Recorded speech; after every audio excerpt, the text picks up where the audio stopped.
There is a sound I have heard so many mornings of my life that I could likely hear it in my sleep and know it at once. The yard is still. The air is cold. The sky has not yet softened into gray.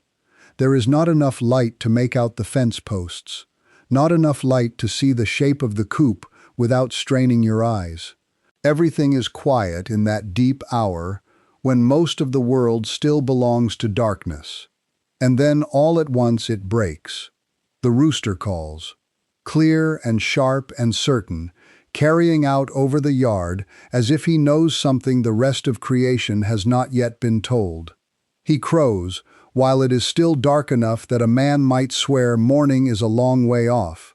And yet there he is, announcing the day before the day seems to have arrived. It is one of those sounds so common that most folks stop wondering about it. We hear it in stories. We hear it in children's books. We hear it on farms and in films, and in our own memory of country mornings.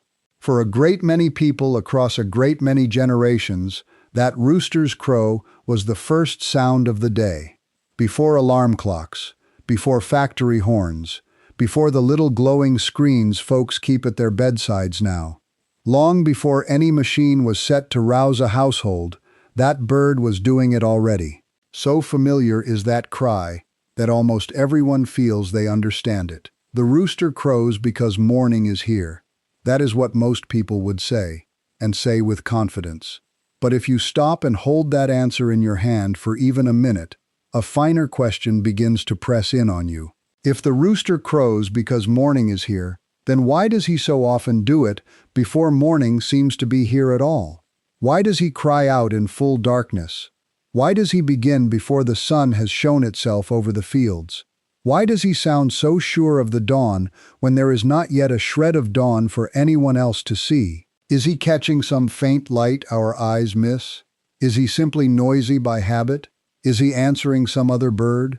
Or is there something inside him that is keeping a better account of the hour than most people have ever guessed? That is where this gets interesting. Because the real answer is not the one most folks were taught to give. And the more closely you look at it, the stranger and more beautiful it becomes. I have kept chickens long enough to tell you that this is not one of those questions I came to from a book first. I came to it from the yard. I came to it by hearing that cry in the dark, again and again and again. I came to it by watching flocks wake, by seeing which bird takes the first call, by noticing that the rooster does not wait for my eyes to see what his body somehow already knows. So when I tell you why roosters actually crow in the morning, I am not telling you some distant little fact I happened to come across. I am telling you something I have listened to for years and then learned to understand more deeply. And on this channel, that is what I like to do. I like to take ordinary things people have seen all their lives and open them up until the hidden order inside them becomes plain. Because the world is full of things we think are simple only because we have not paused to ask the second question. A rooster crowing in the dark seems ordinary right up until you ask how he knows it is time. Then suddenly, the whole matter grows richer. So today, let me walk you through it carefully. Let me tell you why the rooster does not need to wait for the sunrise, why the first crow comes when the yard is still black, why the other roosters so often fall in behind him rather than all shouting at once, and why such a common sound carries more design in it than most people ever suspect. Before I go on, a quick word. If you enjoy these plain explanations of the old everyday world, subscribe and stay with me. I will not make a fuss of it. I only say it because there is more wonder in these common things than any one talk can hold. Now then, let us begin with the answer nearly everyone gives, because it sounds so reasonable that it hardly seems worth doubting. Most people assume the rooster crows because daylight wakes him. The sky lightens, the first pale edge of morning reaches the bird, and he answers by calling out. It has a neatness to it that people like. Light comes. Bird sees light. Bird crows. Morning begins. You can see how such an idea took hold. It fits the picture we carry in our minds. The sun comes up, and the rooster greets it. Only there is a problem with that nice, tidy explanation, and it is not a small problem. The problem is that the rooster very often crows when there is still no visible sunrise to greet. Not just a minute early either. Sometimes well before first light. Sometimes when the darkness is so complete you would think the whole farm ought still to be asleep. Anyone who has spent enough mornings near chickens knows this. A person does not need laboratory equipment to notice it. He only needs ears, patience, and a habit of rising early. You hear the rooster when there is no gold in the east yet, no pink in the sky, no light lying across the grass. He crows while night still has a strong hold on the place. And once you have noticed that, the old easy answer stops being enough. If it is the sight of dawn that calls the sound out of him, then what exactly is he seeing when there is nothing there for a man to see? If he is waiting on sunlight, why is he so often ahead of it? The thing plainly does not fit. There must be more to the matter than simple daylight striking his eyes. That is the point where careful observers began asking the question properly. Not merely with a shrug, not merely with an old saying, but by testing the bird to see what would happen if you took away the ordinary cues from the outside world. And what they found tells you almost everything you need to know. Researchers once kept roosters on an arranged light schedule, giving them bright hours and dim hours in a steady pattern, an artificial day and night made by human hands. Just as you might expect, the birds settled into that rhythm. They began to crow in advance of the bright period, as if anticipating the coming morning. So far, that seems to support the common idea. But the clever part came next. The changing pattern was removed. The birds were left in dim, unchanging light for an extended time. No natural sunrise, no natural sunset, no gradual brightening in the east, no evening fall of light, no ordinary sign from the world around them telling them where one day ended and the next began. And still they crowed at about the same time. That is the important thing. Even without the changing light outside them, even without dawn unfolding in the sky, the birds continued to give that morning call according to a rhythm already inside them. They were not waiting to see the sun, they were keeping time within their own bodies. Their crow was not merely a reaction to what their eyes detected in that moment. It was the expression of an inner clock, a built-in timing system that told them morning was near before the morning became visible to anyone standing in the yard.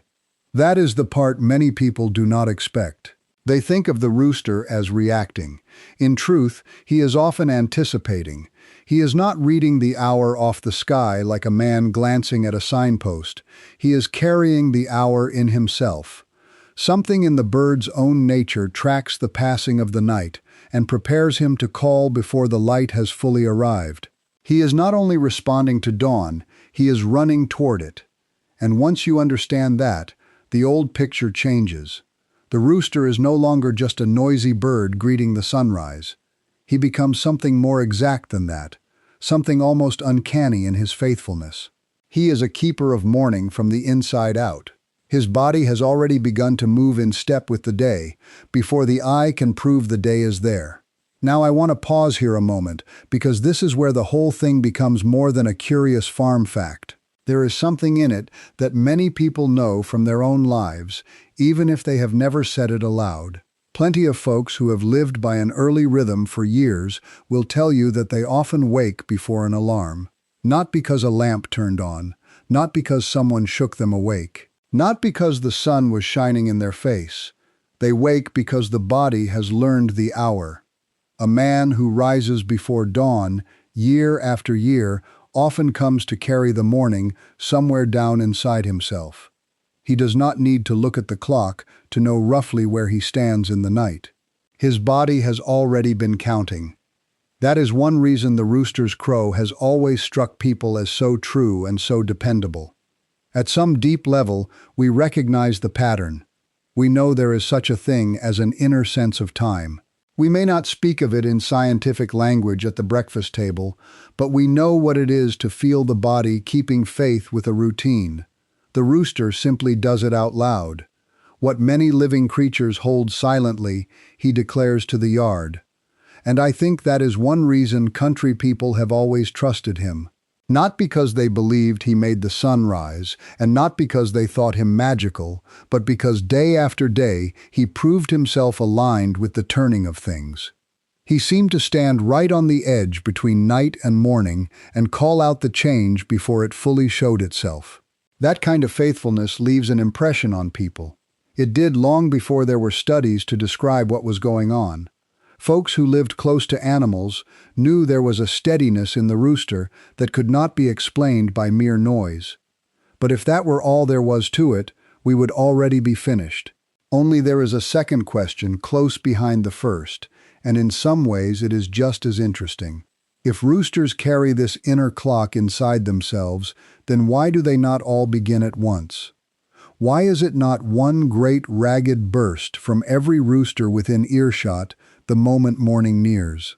Why does one bird so often lead and the others seem to follow after? Anyone who has listened carefully knows that morning crowing is not always a wild and equal chorus. Very often there is order in it. One rooster sounds off first, another answers afterward, then another. There may be overlap, of course. Birds are birds. But still, in many flocks there is a noticeable precedence, a sequence to who takes that first claim on the morning. And that, too, turns out not to be accidental. Among chickens there is rank. Everybody who has ever kept them knows this, whether he uses grand words for it or not. There is a social order in the flock. Some birds dominate, some yield, some take the favored place, some step back. People call it a pecking order, because you can see it in the everyday life of the birds. Who eats first? Who drives whom away? Who stands his ground? Who retreats? Roosters are no exception to that order. If there are several of them, one usually carries himself as the chief bird. He is the first to claim space, the first to answer a challenge, the first to remind the others that this patch of ground and these hens fall under his watch. And that same order often shows itself in the crowing. The higher-ranking rooster tends to take the first call. In a manner of speaking, he announces not only the morning, but his standing within the flock. His crow says something more than, "The day is near." It also says, "I am here. I hold this ground. I stand at the head of this company." The birds beneath him are not ignorant of that. They know his place, and they know their own. So what you hear at dawn is not only biology, it is biology meeting social order. That is why the crow can sound so deliberate. It is not random throat clearing in the dark. It is timing and rank working together. The inner clock brings the bird to readiness, and the order of the flock shapes how that readiness is expressed. One rooster leads. The others often fall in behind according to their standing. It is not always perfect.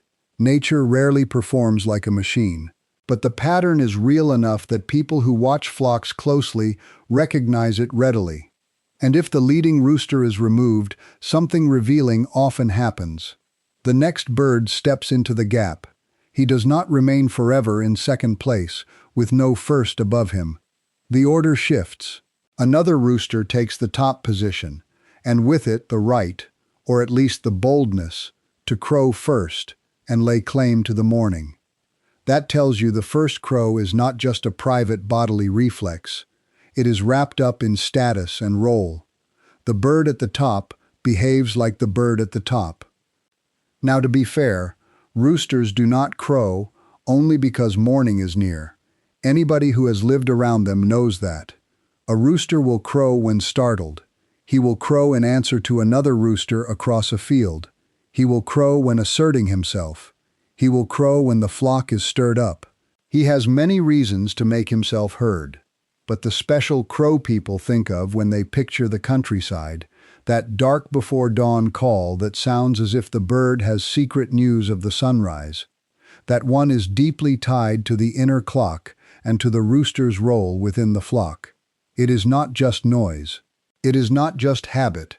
It is time, territory, and rank, all coming together in one cry. And there is a plain lesson in that, if a person cares to notice it. Living things are full of order. Not stiff order, perhaps, not mechanical order, but a real and observable patterning. The rooster does not merely blunder into the day. The day approaches through him by rhythm. The flock does not merely thrash about without shape.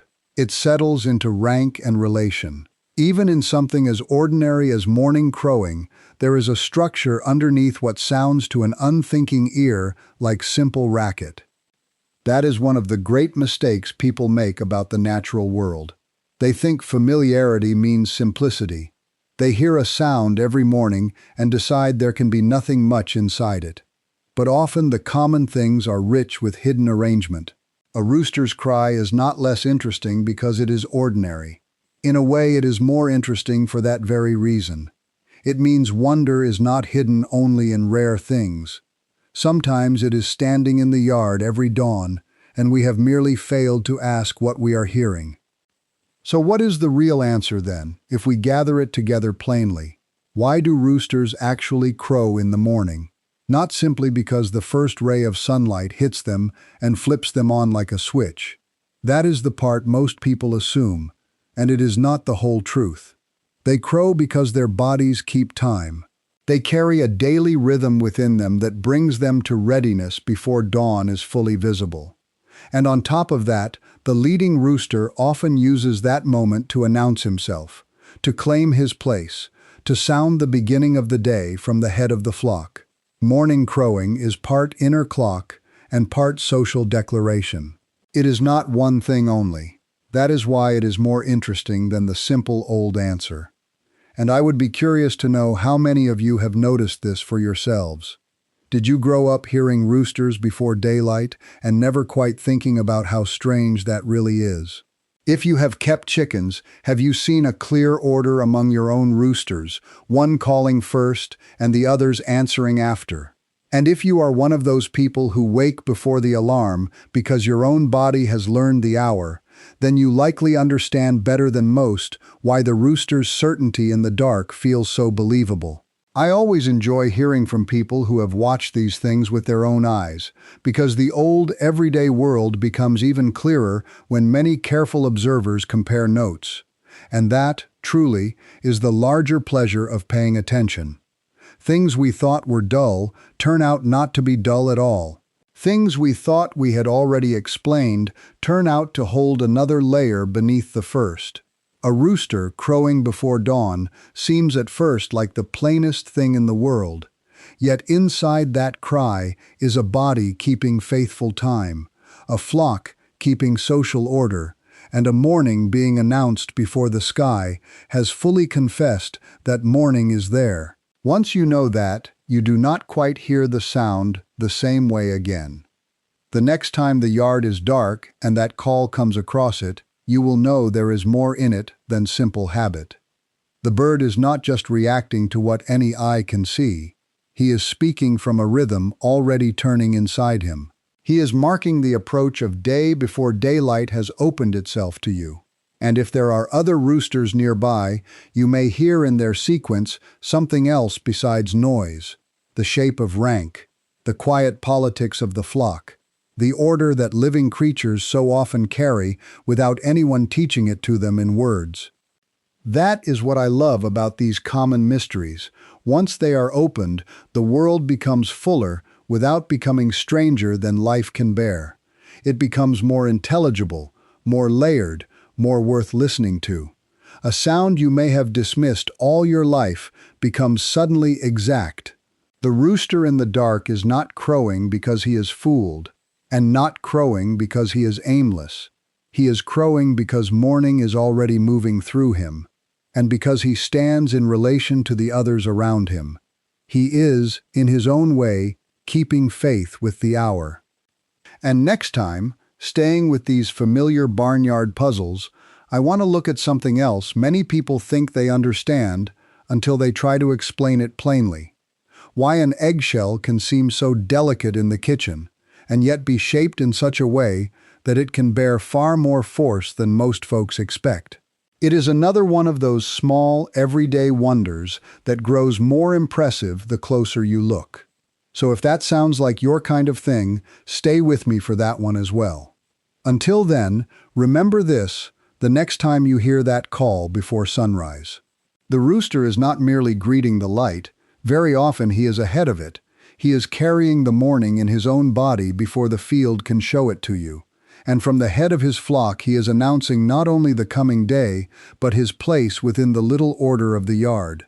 Once you know that, the old country sound becomes something more than background noise.